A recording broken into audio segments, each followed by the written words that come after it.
We're going to talk about Michael Phelps' performance in the 400 IM at the 2008 Olympic Games.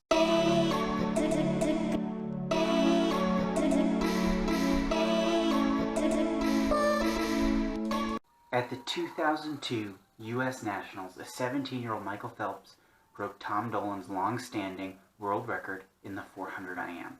Phelps continued to exercise dominance in this race, not losing an international 400 IM from the time he set his world record until after the 2008 Olympic Games. At the 2007 World Championships, Phelps took nearly 2 full seconds off of his previous world record, lowering it to a 4:06.22, putting him about 5 seconds faster than anyone else in history. At the Olympic trials in 2008, Phelps took another second off of that record, lowering it to a 4:05.25.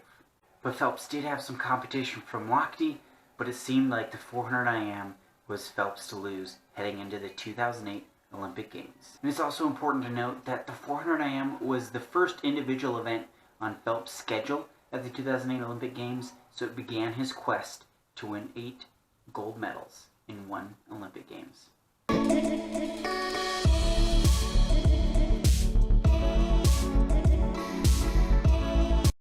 So we can take a look at his tempos here, and I think the thing to note is he's just incredibly consistent. I mean, he held 1.3s for that whole 100-meter fly. There was no fade or increase, across that 100. He was pretty much consistently 1.3s every single stroke. In his backstroke he averaged 1.6s, and his second 50 was a little bit faster, but I'm talking, his average was maybe 3/100ths faster per cycle in his second 50 than his first 50, and that's really kind of what we're looking for when we talk about an overall race strategy in the 400 IM. Yeah, and his breaststroke tempo, same thing. He pretty much averaged 1.6s the whole way through.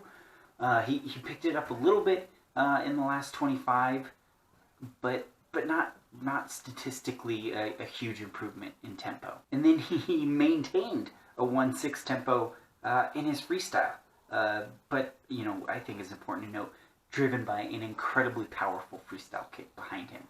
And when we talk about how that compared to the field, or how that compares to what the world's best 400 IMers are doing now, his fly tempo is pretty much right smack in the middle range of where you see elite IMers doing it, in that 1.2 to 1.4 range. His back tempo is towards the faster end of backstroke tempos, and his breaststroke tempo is actually considerably faster than what most elite 400 IMers are maintaining, and his freestyle tempo is actually considerably slower than what most 400 IMers are doing in their races.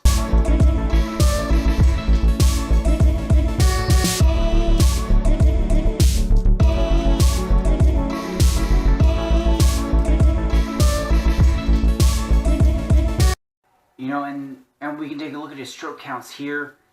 I think another important thing to note is, again, the incredible consistency in his stroke counts. I mean, he's almost maintaining the same stroke count from that first 50 to that second 50.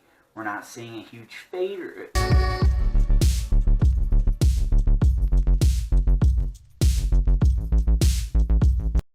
And he's known for having incredible underwaters and putting up some fantastic underwaters that have won him races.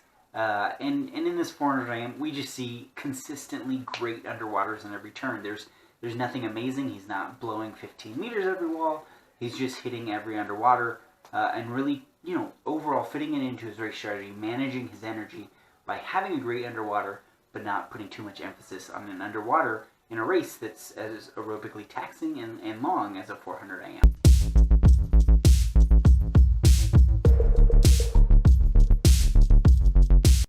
And he does what all elites do well in the finish, which is at the flags, he puts his head down, increases his tempo, and powers into the finish, despite having a body length lead. Practicing those details, nailing finishes can be a make or break, but it's also, it's the difference between, swimming a 4:04 and a 4:03.84.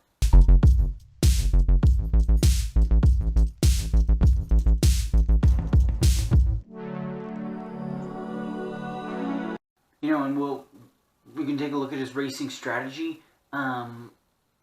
Same thing. It's consistent. You know, and what we're looking for in a racing strategy in a 400 IM is trying to negative split those long axis strokes and trying to get as close as possible to an even split as we can in the short axis strokes.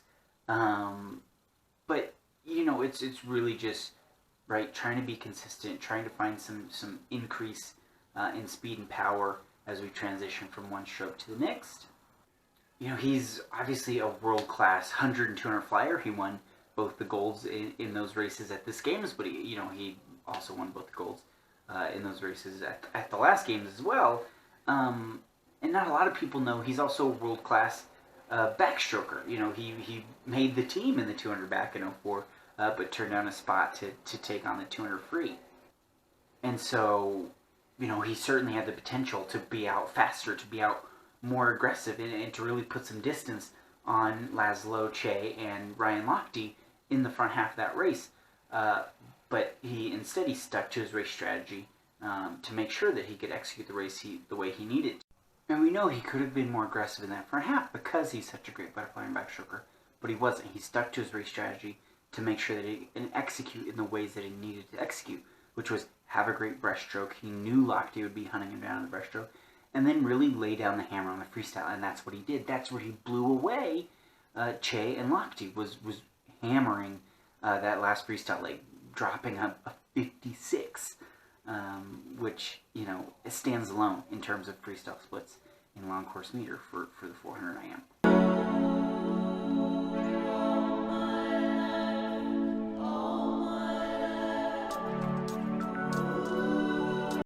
You know, the biggest takeaway from this race is his consistency. His consistency in tempo, his consistency in stroke count, his consistency in splitting, his consistency in underwaters. All of those things are I think are super important, and that comes from years of practice and focus and racing those events, fine-tuning it right from that first time he broke the world record at 17 in 2002 until he went that 4:03 in 2008. That race was 6 years or longer in the making. And of course, there are all these stories out there about Phelps' legendary workouts where he's crushing workouts, you know, swimming 7 days a week, no days off from 2004 to 2008, grinding, you know, swimming up to, you know, sometimes 20,000 meters in a day, and doing, you know, strength workouts in addition.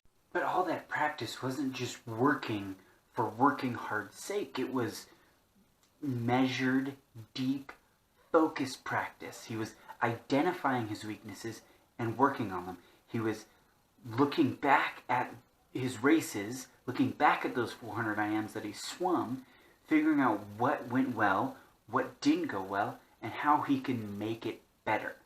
You have to take every race, whether it's a bad race or a good race, and figure out what went right and how can we keep doing that, and what went wrong or what can we improve, and then take that back to practice and work on it for years, right?